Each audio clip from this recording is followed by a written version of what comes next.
Hello friends, and welcome to today's video where we're going to talk about aespa's My World, but first, let's address the obvious. I'm in a robe, I'm sick. I predicted this was going to happen like 2 videos ago now, and it has come to fruition. I feel a vindication. I woke up this morning, a bitch is sick, so I don't want to hear it. I don't want to hear that my voice sounds weird.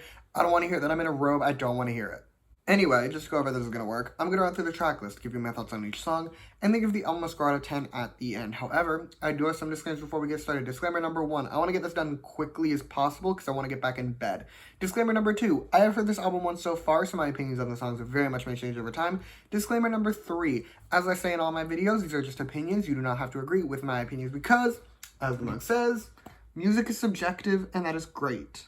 Alrighty, now that we have all of that out of the way, we can get started with the pre-release song, Welcome to My World. Now, I've heard this song a couple times in my experience because it's been out for like a week, and it's fine. It's fine. It's not their best work. It's not their worst work. It's really just somewhere in the middle. The one part of the song that I do really enjoy, though, is the chorus, especially that first chorus where there's, like, very little background music. I loved that. The other choruses are good, too, don't get me wrong, but, like, that first one, it has this ethereal quality to it, and in my opinion, it goes off. The rest of the song, though, is nothing special, if you ask me. The verses, they're just kind of there, and the background music is pretty standard, so big picture, not my favorite song at the very least.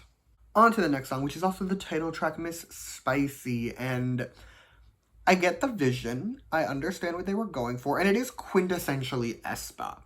The only issue is I don't like songs that are quintessentially aespa. I don't like aespa titles, and this one is no exception. I will admit this probably isn't their worst title, but there's also no part of this song that I actually enjoy, which is obviously a little less than ideal. Like, the background music just annoys me. The pre-chorus, there's one line that I like, but the rest of it is pretty just meh. The chorus, not a fan, and I didn't like the verses. Big picture, this song is not for me, but I also expected nothing less than that. Like, the only aespa title that I actually like is an SES song, so I didn't go into this expecting to love the new aespa title. They're gonna need to do a heavy overhaul of their sound before that day comes, so like, I didn't like it, but I didn't really have any expectations to, so I'm not that disappointed. Moving on, next song is Salty and Sweet, and again, it's very aespa, but as we've established, I don't like songs that are very aespa. And unlike with the last one where, like, I could get through it if I had to, I kind of hate this song. Like, the verses just bother me. It's that simple. I don't like them. The chorus sucks. The pre-chorus is probably the least offensive part, but, like, I still didn't like it. So yeah, this song, definitely not a fan, definitely never want to listen to it again, and with that, we're gonna keep going. Anyway, next up we have my favorite song, which is Thirsty, and this is the first song on this album that I actually really liked, and there's one simple reason for that. I like when aespa does toned down songs. I like when they're not doing a million things and have shitty background music.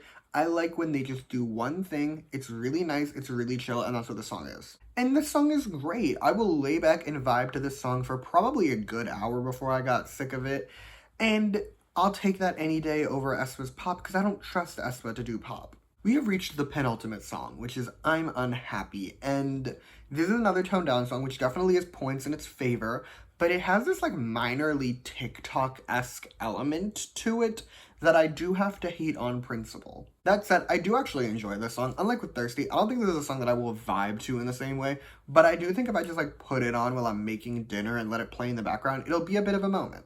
Also, if you can't vibe to something where the chorus is essentially them repeating, I'm unhappy, you clearly do not have the neuroses I do, and I love that for you. Last but not least, we have Till We Meet Again, which is our obligatory ballad of the album, and it's really nice. I liked it. I'm a ballad person. I know there's been this, like, discourse in K-pop for a while now that it's like, we hate ballads, delete all ballads, fuck the ballads, but, like, you clearly don't get the vision of a good ballad. Like, a shiny ballad, always a moment. And even for me, like, I like this song. I like this ballad.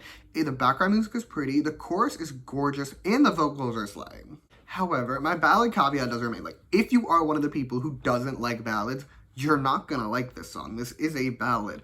And like with my other ballad caveats, There are ballads I like more than this. This is not the best ballad I've ever heard. Not even by, like, a female artist in 2023, probably.